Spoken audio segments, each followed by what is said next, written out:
Yo guys, check, kamusta mga idol? So ayan, mag-update tayo ngayong umaga ng Friday. Grabe tisang nangyari mga lodi, no? Tayo ay nalaglag sa bangin. Grabe, no? So maraming na-liquidate, maraming natuwa, maraming nalungkot, no? So ako, isa ako sa medyo balance lang tayo. Medyo natutuwa naman ako dahil nakapag-bodega ako kaninang umaga. Sorry kasi ngayon lang ako nakapag-upload kasi medyo may ginawa kami kanina. So kaninang umaga, pagkagising ko, grabe, no? Nag-drop. Nag-drop yung market. Alas 8 ata to kasi alas 9 na ako nakapag Ito, mga ganyan. Anong oras to? Alas 8 nga, Ayan, mga ganyan. Alas 9. Alas 9 nakapagbodega tayo, no? Ng ating dagdag. Grabe. Buti na lang talaga hindi ako nagbodega kagabi. Dapat magbubodega ako kagabi banda dito No? Sabi ko bukas na lang. Sakto. Sakto kaya medyo natuwa ako sa pag-drop Mga lods, no? Medyo ako natuwa sa drop. Hindi ako nalungkot. Di ba? So alam na natin ang mangyayari to, mga kapatid, mga brad, mga utol. Alam na natin ang mangyayari yan, no? Sabi ko nga once na matagos niya tong kasi ito na nga yung naging support niya No, nung nabasag niya yan, ayun na yun, sabi ko may chance na talaga na mag-drop to. So, nung nag-drop siya, kasi dapat kagabi, ang tagal kasi kagabi, anong oras na ako natulog, nanonood ako ng Netflix. Sabi ko, ayaw ata, naglalaro pa dito, sabi ko, so hindi ako, undecided ako kung baka umangat pa to o bumagsak to, kaya sabi ko, bukas na lang. Kahit anong mangyari, bahala na. So, pagkagising ko, nagulat ako, boom! Pulang-pula! Grabe. Ayan Oh my God. Oh my God, mga kapatid, no? Halos lahat puro 2 digits ang binagsak ng market. Gravities. Ilan ba yung Ilan ba yung XRP? Ilang digit ba XRP? Wala, 1 digit lang 5.2. Yung Bitcoin, grabe din, no? Ayan nag-drop din siya. Nag-drop din. Mamaya i-check natin yung mga coins, no, na mahal natin pagkatapos ng pagkatapos ng mga news natin. Check natin yung PAI, check natin yung SLP, RON, no, AXS. So mamaya i-check natin 'yan. Pero mag-news muna tayo.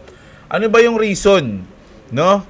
Ito yung may naman nagchat kasi sa akin, nagpi-PM na bakit ka kala ko ba crypto ka? Bakit ka nagbabalita ng mga hindi crypto? Kunyari, yung mga gera-gera, yung mga gulo-gulo sa bawat bansa. Ito yung reason kung bakit. Kasi nakaka-apekto yan sa market natin. Sabi nga dito, $333 million liquidated from the crypto market in the past 60 minutes after Israel launches strike on Iran. Nuggets nyo na, mga utol. No, kaya tayo, kasi itong mga pangyayaring ganito sa bansa, nakakaapekto yan sa market, no? Kasi syempre, bakit? Halimbawa, nagkaroon ng kailangan nila ng pera, 'di ba? Ang pinaka madaling kuhanan ng pera ay yung mga invest sa crypto. So kunyari nagkagulo sa bansa na 'to, syempre kailangan natin ng agarang support o agarang budget. Yung mga bansa na yan, may mga invest yan sa crypto o yung mga tao doon, may mga wheels doon sa bansa na yun. So pag nangyari yung mga ganito, 'di ba? Ang una nilang kukuhanan is yung crypto kasi kapag sa bangko sa fiat, matagal pa yun. 'Di ba? Mag-ano pa sila. Marami pang process. So ito, sa crypto yung una. So ganito yung nangyari. 335 million, no? Kahapon nagbabanta pa lang to. So ngayon nangyari na. Sakto to kapag mga alas 8 nga ng umaga yan, nag-missile o umatake, no? Tapos, sabi nga dito, grabe yung panoorin nyo to. Ay, tapos na ata. Ulit.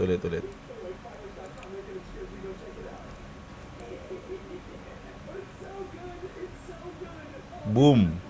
Kita nyo yan, no? Grabe yun. No? So sabi dito, an Israeli defense. Ito po na muna.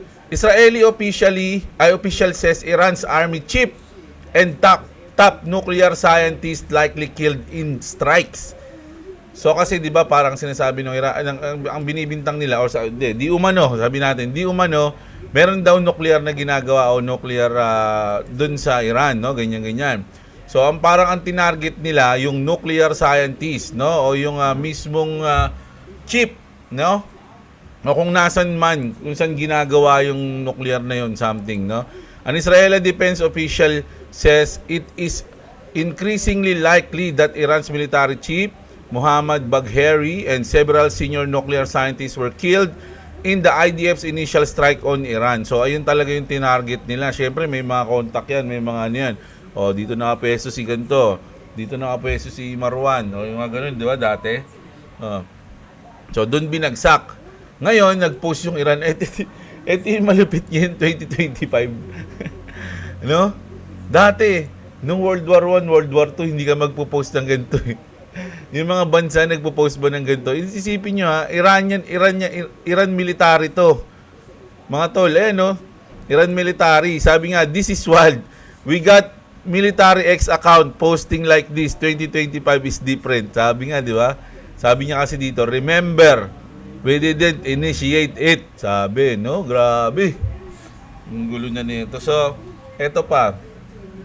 Nako, hindi kasi kakakita ko lang nito. So, hindi ko alam kung legit tong video na to. Pero hindi pa naman sumasagot si Grok. Sumagot na ba si Grok? Wala eh. Legit. Pero kasi ang nag-post nito is ito yung Tehran, no? Sabi dito, now the world will see who are the real lions in the Middle East. Ano ibig sabihin nun? Parang ano ba itong mga pinakawala nila? Kaka-post lang nito eh. No, ngayong umaga. So wala pa tayong update dito. Kaka-post lang nito. Grabe to. Medyo magulo na. So hindi natin alam kung ano yung mangyayari sa mga susunod, no, na oras. Kung tuloy-tuloy bang magda-drop to, no? O makaka-recover na. No, ako nakabili na ako dito. Siyempre, kung bumagsak man to, yung mapaprofit ko dito kasi may take profit tayo dito itong red eh. Magkano yung take profit natin diyan? $100. Oh, $100, no? $100. Kapag ito tinamaan pa yan dahil babagsak, yung $100 natin plus yung margin natin, so nasa $153, ibubudega ko yan once na mag-drop pa yan. Nako, ito yung pinakamalayong support natin. Ito yung 1.6. Sa tingin nyo, aabot pa dito yan, 1.6. Grabe na yan pag nangyari yun. So marami naghihintay ng drop sa mga comment section natin. Sana bumagsak pa si ganito para makapag bodega ako. O yan na, no? Natupad na ang inyong kahilingan, no? Tapos ito naman. Ito naman sa US naman to, no?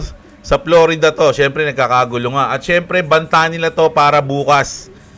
Para bukas to, dahil birthday ni Trump at syempre may malawakang protest, no? Iba't ibang lugar sa US magkakaroon ng malawakang protest.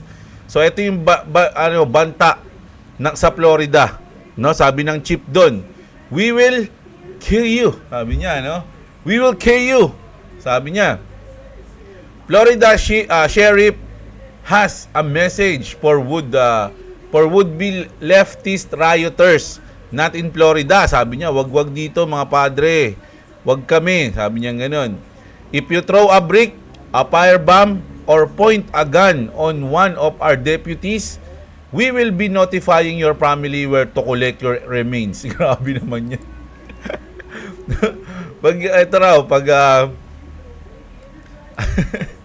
Pag binato nyo kami ng bato, ayan, or a firebomb, or nagtuto kayo ng baril sa amin, ino-notify na namin yung pamilya nyo kung saan morgue kayo matatagpuan. Parang nga rin yung sinabi niya, di ba?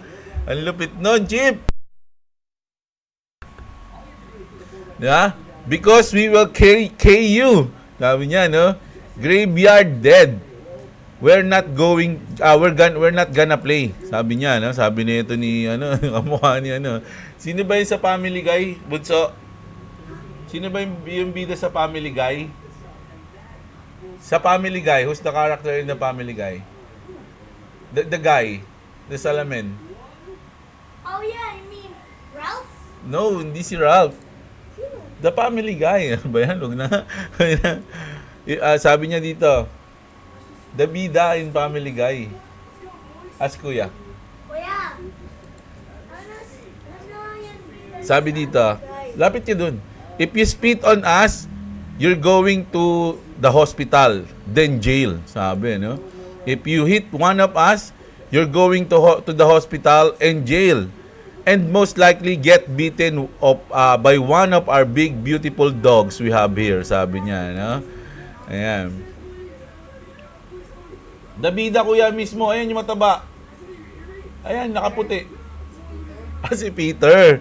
Ayan, si Chief Peter. Peter! Ayan, si Peter. Ayan, oh. Spider-Man! Hindi yun. Si Homer yun eh. Iba yun. Sa The Simpsons yun eh.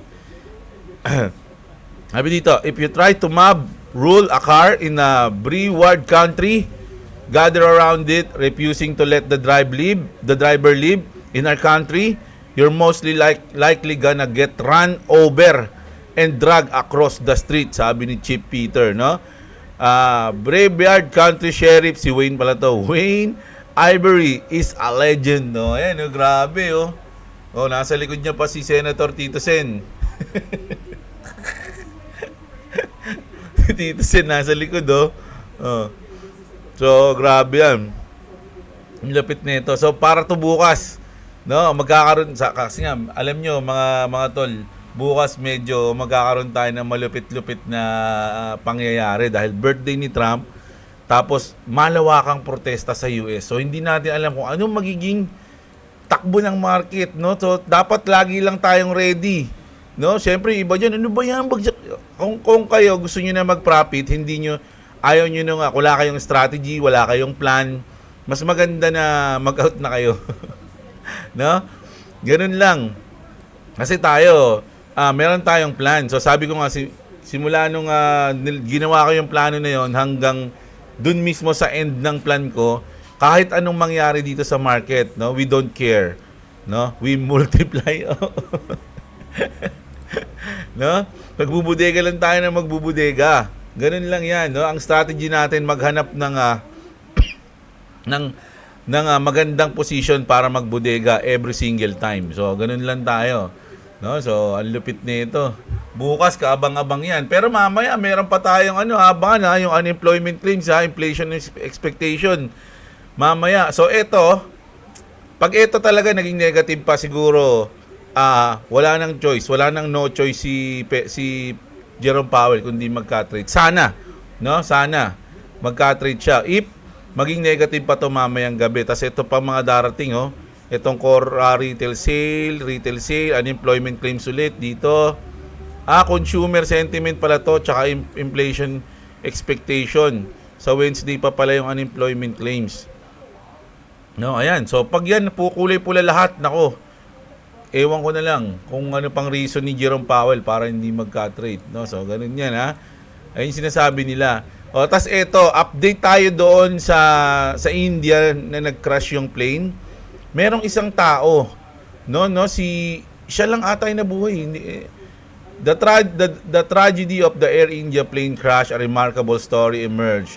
Bish Washkumar Ramesh, a British national from Leicester, seated in 11A, was the sole survivor escaping with only minus. Siya lang yung nabuhay. Sa 242 ata yun, o basta ganun, 242 na pasahero, siya lang yung nabuhay. Grabe. Saan siya nakaupo? Dito siya banda nakaupo.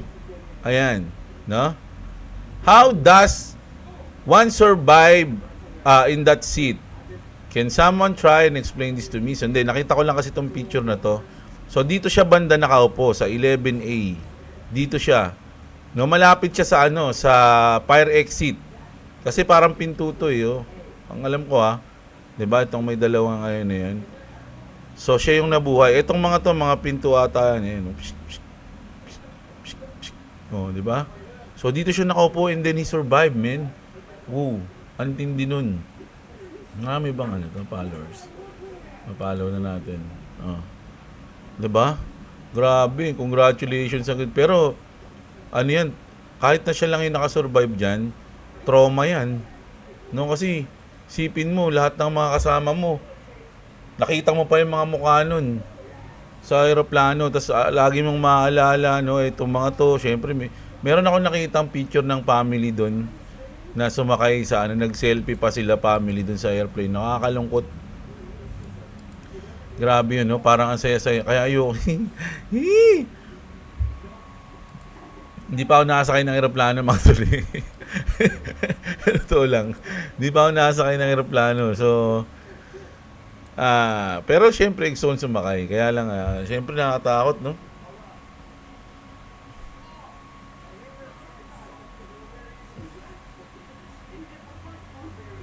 Grabe to. Nakaka-trauma yan. So, ayun yung news natin. Update natin to, no? Merong isang nabuhay, no? Si Bishwash Kumar. Grabe yung pangalan niya, no? Tapos ito, swerte ng pangalan niya, Bishwash Kumar. Grabe yung mga ganun. So, ito na, mag-news na tayo. Grabe. Sa crypto na tayo. Pero bago ang lahat, mga utol, no? Sa mga wala pang crypto exchange dyan, no, sa mga wala pang crypto exchange, andyan yung check nyo yung mga link natin dyan sa description sa baba. Swerte rin yan, parang si Bishwash Kumar. No, ayan. So ito naman, just in, sabi, no, Coinbase launches credit card allowing users to earn up to 4% Bitcoin back on every purchase. Grabe. So goods na goods to. No? Kaya lang may kumontra agad. Si Jacob Scheme tuloy. Scheme kasi sabi rito. Jacob King. Ayan, magkatunog eh. Sorry, direct. Take 2. So, ayan, no? Pero may kumontra agad. Sabi dito ni Jacob King, this scheme is to lure people into putting more funds on Coinbase. Why? Because they're running out of money and need extra liquidity to trade. This bubble and all of these scams will go bust. Run far away from Coinbase. Its stock will be negative 99% in 3 years from now. Screenshot this and call me a time travel when I'm right. No, ayan daw, ito raw 'yun sabi niya. No? So pero syempre good news sa iba, pero pwede ring may point si Jacob King pero hindi natin alam, no? Check na lang natin. Wala namang mawawala. Ewan ko sa inyo, pero pag-aralan nyo.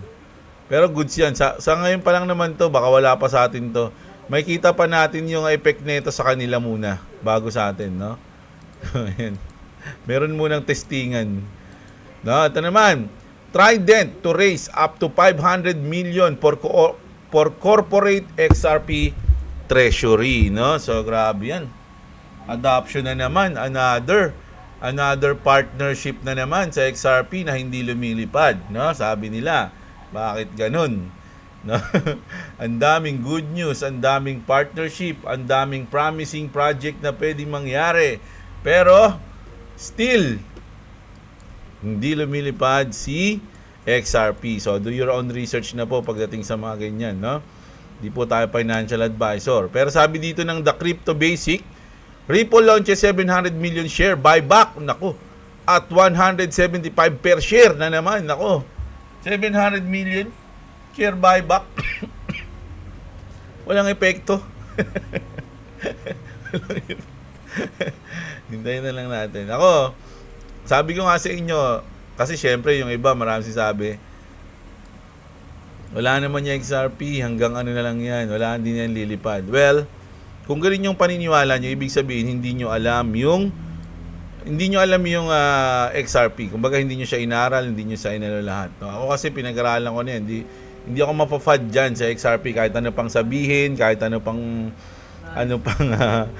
balita lumabas, hindi ako mapafad dyan. So mas gusto ko siyang nasa baba, no? At least hanggang bago mag bear months. Gusto ko siyang nasa drop. No, kahit na yung portfolio ko bumaba ng 50%, no? O sabi nating 70% bumaba yung portfolio ko, okay lang 'yun kasi alam ko naman na makakabawi yan eh. No, at least habang nandoon siya sa baba, nakakabodega tayo kahit maunti-unti, no? Ganun yung sa akin, no? Ngayon, kung nalulungkot kayo pag bumabagsak yan, ibig sabihin, hindi nyo alam yung XRP. Ganun lang yun, no? Huwag na kayong mag-ano dyan. Kung ayaw nyo. Ganun lang yun eh. Kasi ito pa, sabi nga dito ni Daryl Ripo, kasi di ba may mga post siya nung una, no? Parang tinatama niya lang yung mga sinasabi niya. Kasi nung una, sabi niya, Friday the 13, kasi Friday the 13 ngayon, mga tol eh. No, ayan, Friday the 13, sabi niya gano'n, no? Tapos pangalawang post niya, I have been informed from some sick potential XRP news. Please buy whatever you can. When I say potential, it's pretty much a done deal. The person that just told me said that she was pretty certain. I don't care if you've been buy to XRP, just buy them. A $5 investment will be worth 1,000, sabi niya. So ayun yung sinabi niya diyan. Sabi niya meron siyang source, no, na babae kasi nakalagay she. She was pretty certain na it's a done deal na daw. Tapos ito yung update niya pagkatapos ng post niya na yun. Still waiting for the 100% confirmation, but all my OGs know the way I roll. My infos is your info, sabi niya. The SEC, Ripple, and Torres have all come to an agreement conclusion. From what I understand, Ripple ended up getting a better deal. So, ayun yung sinabi niya, no? The announcement date will be Friday, June 13, 2025. So, ngayon, nag-announce kasi. No, nag-announce. Sakto yung sinabi niya, June 13. Sabi niya dito, the SEC and Ripple have jointly requested a Manhattan District Court to dissolve the injunction in their ongoing cases and release the 125 million civil penalty held in escrow. They're proposing that 50 million be paid to the SEC with the remaining funds returned to Ripple. This motion is the latest in the broader effort to settle the case and the pending appeals and avoid further legal proceeding between the two parties. Pero mga tol, no, bibilang pa to ng weeks. No, sabi nga dito 4 to 8 weeks eh. So mga July to August pa mangyayari. Sa tingin ko lang no, ayun yung pwedeng July, no, pwede ring August. Ganun yan, ganun, no. So pero either way, pabor to sa Ripple. No, kumbaga goods na goods 'yan sa kanila. Hindi lang sila nagmamadali kasi iba gusto na matapos na ngayon, no. Sa kanila mas maganda yung okay lang yung kahit medyo basta slowly but surely, ganon. Parang ganun yung words pala. Slowly but surely, ganyan, no. So ano 'yan? Positive news 'yan, mga idol, no. At ito na. Ito na yung last news ko, no, kasi kakalabas lang nito eh, no. Grabe to. Panoorin natin. Ito yung Cybercab. Ayan, Cybercab, no? I had a chance to see the Tesla Cybercab unveiled in Paris, France. Grabe. So, kakalabas lang nito sa France. No? Ang ganda. Mga lods, gulong pa lang. Sipin nyo, ganito yung taxi sa kanila, oh. No? O, pangalan lang yung Cybercab. Di ba pag sinabing cab, parang taxi yun. So, ito yung sa harap. Ano na to ata eh? Self-drive. No? Self-drive car. Wala na siyang kumbaga, pag sumakay ka dyan, walang driver. Papahatid ka lang kung saan mo gusto. Ganon. Ang lupit niyan, no? Cybercab. Ang galing, oh. Ang ganda. Parang yung sa cyberpunk na, na laro. Di ba?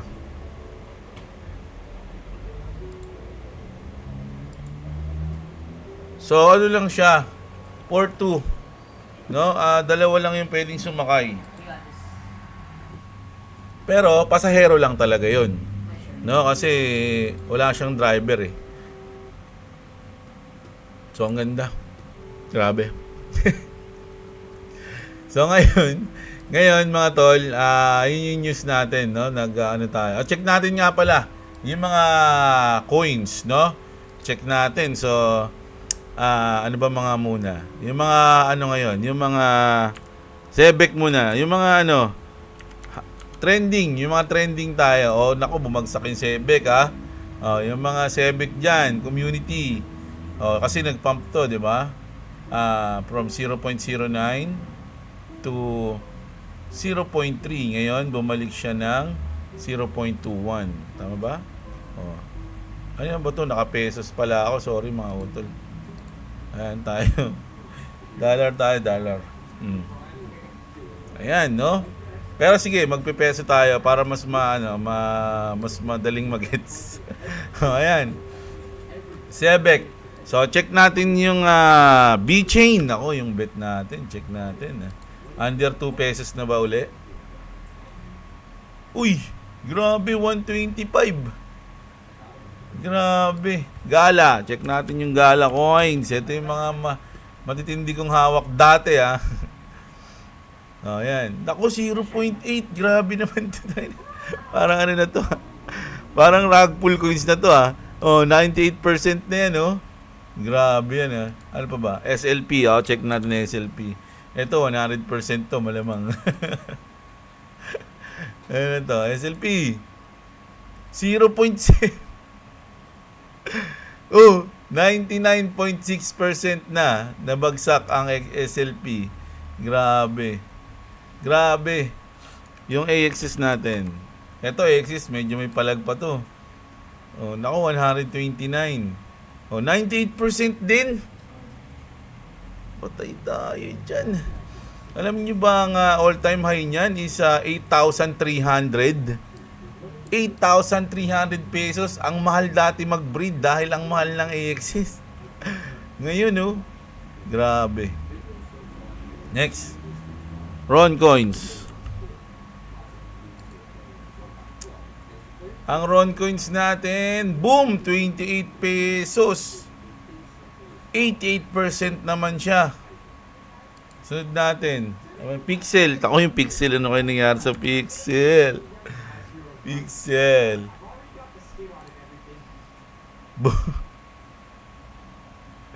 96%. Grabe, bagsakan lahat ngayon. Bear market na ba? Bear market na ata eh. Bear market na mga tol. No, itong Ton Coins, nako medyo solid din to ah. Oh, 7%, 65% lang naman, no? Pero may goods pa rin to. Ano pa ba? Ano pa mga coins natin? XLM. Sige, punta tayo sa mga sa mga ISO. ISO compliance. Tignan natin kung magkano yung sale nila. 14 pesos, 66%. No? Pero ang ganda kasi ng itsura ng Stellar eh. Oh. Yung chart niya. Ang ganda eh. H-bar. H-bar. Check natin. 8 pesos. Ilang percent? 66 din? 69. Oh. Cardano. ADA. Naku, bagsak din yung ADA. 35 pesos, 76%. Naku, bigat din ito. XDC, last na. Hindi, XDC. Yung Pi coins pa pala. Wait lang natin yung Pi coins. XDC natin, 3.44, 43. Alam nyo ba, meron pang isang isang coins na tawag dito, ISO compliance, no?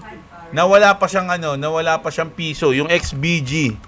Kahit i-search nyo sa Grok, tanong nyo kung ISO compliance to. Nakita ko lang to eh. Bago lang ata kasi to. Ay hindi, matagal na. 2014 pa pala to. Ayun no, grabe oh. Oh. Ano all time high? 97% din to. Tama ba ako? XBG ba yun? Tanong ko nga si Grok, sandali lang ha. Para makasiguro tayo.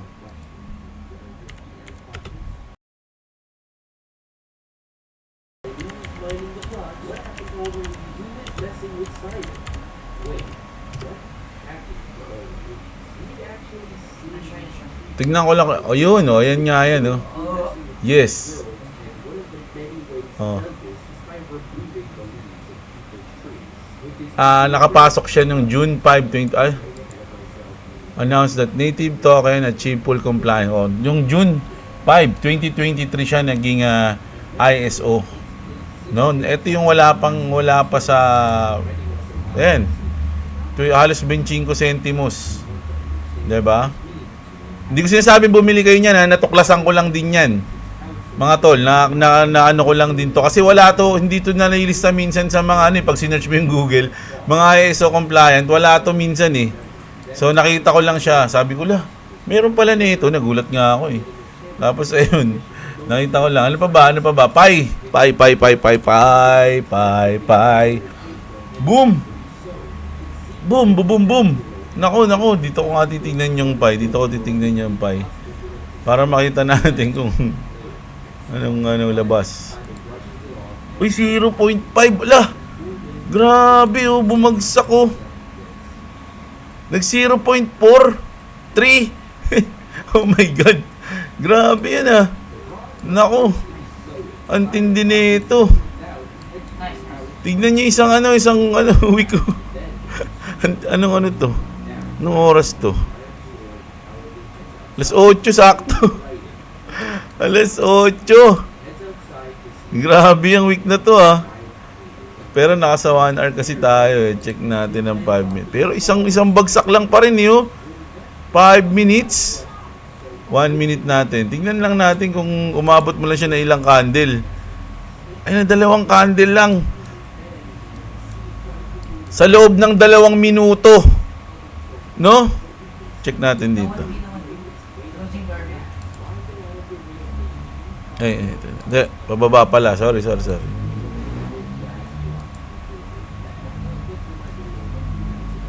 Sa loob ng 2 minuto, bumaba ng 35% in 2 minutes. Grabe yan, ah.